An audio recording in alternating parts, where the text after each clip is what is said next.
Hey there, welcome back to another episode of Imperfect Marketing. I'm your host, Kendra Corman, and I am super excited to be recording today at Walsh College's Creator Studio in Troy, Michigan. So if you're just listening, do me a favor and jump on over to youtube.com/@Kendra Corman and check out the recording digs. We're giving it a try for our January episodes to see what you think. Let me know. So today we're going to get talking about something I get asked about all the time when it comes to podcasting, and that is, how do I get business from my podcast? Well, it's shockingly easier than you think, and it starts with not asking that question. Okay, so I'm going to sort of reframe the question. Don't think about generating business directly from your podcast, but more about generating relationships. Okay, and when it comes to getting relationships, my favorite tool is still email. So people start to hear you and build a relationship with you, and they feel like they know you. Well, get them on over to your email list and show your personality there, because that's important. Now, I hear from a lot of different business owners that have thought about starting a podcast, or maybe they are podcasting and they're pouring their heart and soul and all of their free time into their podcast. They're doing a ton of editing. They're taking out all their ums and their so's and their ahs and any other filler words that they might use. We'll keep them clean though. But they're struggling to grow their email list. They're not seeing a change in their business. And there's not a lot of work that goes in to make that happen. So I want you to have a plan for how you would go about doing that. And by the end of the episode, you're going to have that practical, straightforward way to make that happen.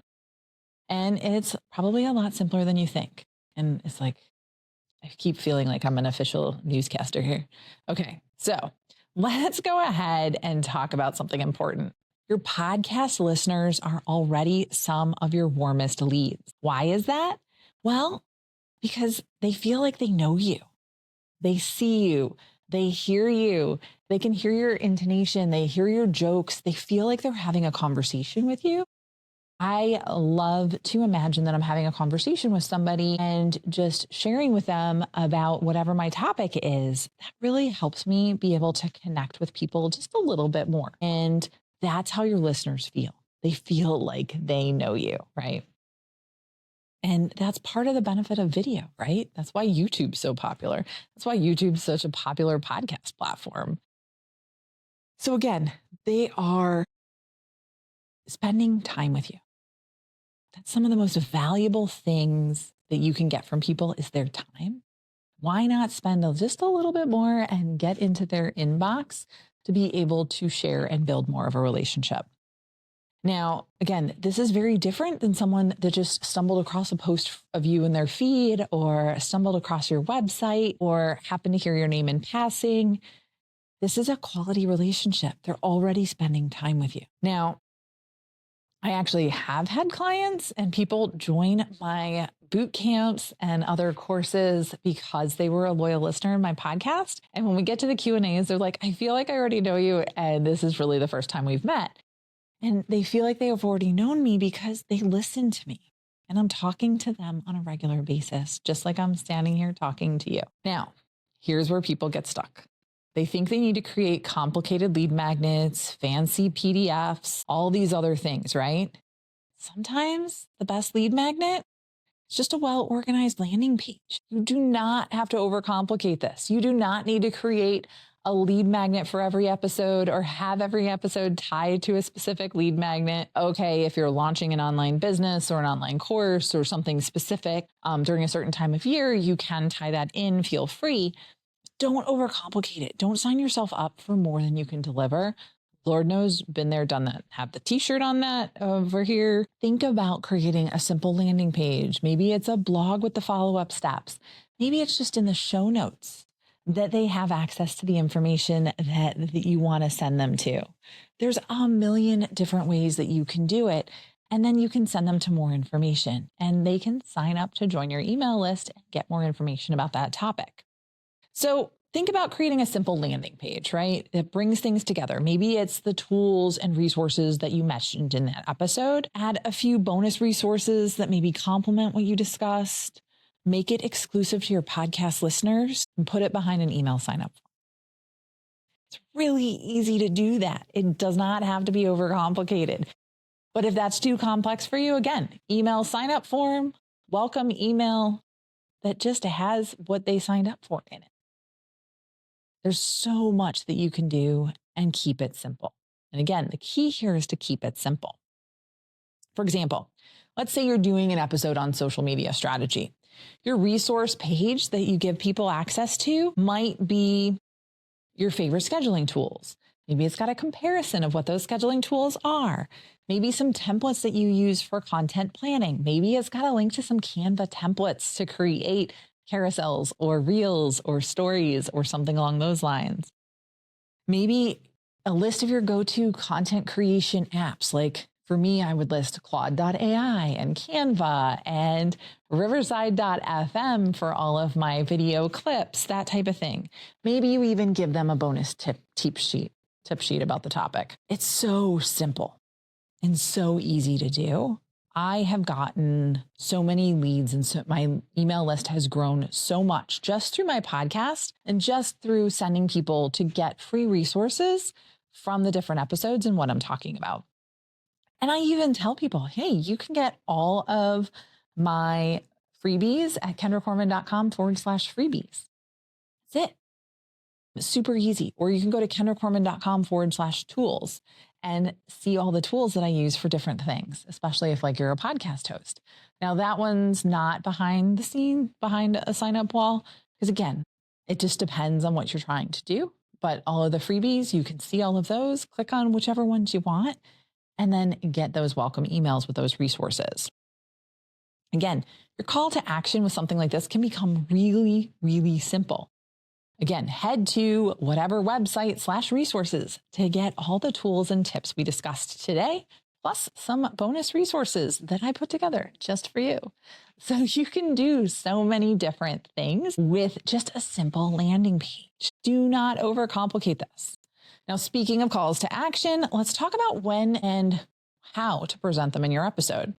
So I've found a few different moments that in each episode that make sense. So again, I already talked about two of my landing pages, right? The kendracorman.com/freebies and kendracorman.com/tools. So you can share it right after one of those valuable insights. If you're like, hey, if you want to check something out, go over here and check it out. You can do mid-episode if you're expanding on a tool or resource and send them to that for more information. Or at the end, say, thanks so much for tuning in. Head on over to this to get more information. Super easy to do. The key is to make it natural. And again, most importantly, valuable to your audience so that they want to go get it. You're not interrupting, you're enhancing their experience. You're not selling. Again, you're providing value. And I think that that's really what's important there. So if you want to put this into action right away, I've put together a resource page with everything we've discussed. Plus, again, name your specific bonus. Just head on over to whatever your URL is to see it all. Super easy, right? And if this stuff was there, you could go ahead and check it out. Again, keep it simple, keep it themed to your focused topic, and you can use it episode after episode after episode, and it can become a living page, right? A living document where people can go and get more stuff. Okay. So someone joins your email list because you've got this awesome page that's back behind an email sign-up form. Remember, they're joining your list because they already know your voice, your style. You want to keep that conversational style going in your emails. Do not take out all your personality of your emails. I've been there, done that also, and it did not go well. Once I started adding my personality back in, it's amazing how many people started actually replying and clicking and engaging with more of my content. Now, but again, your welcome sequence, so they sign up, they're going to get a welcome email.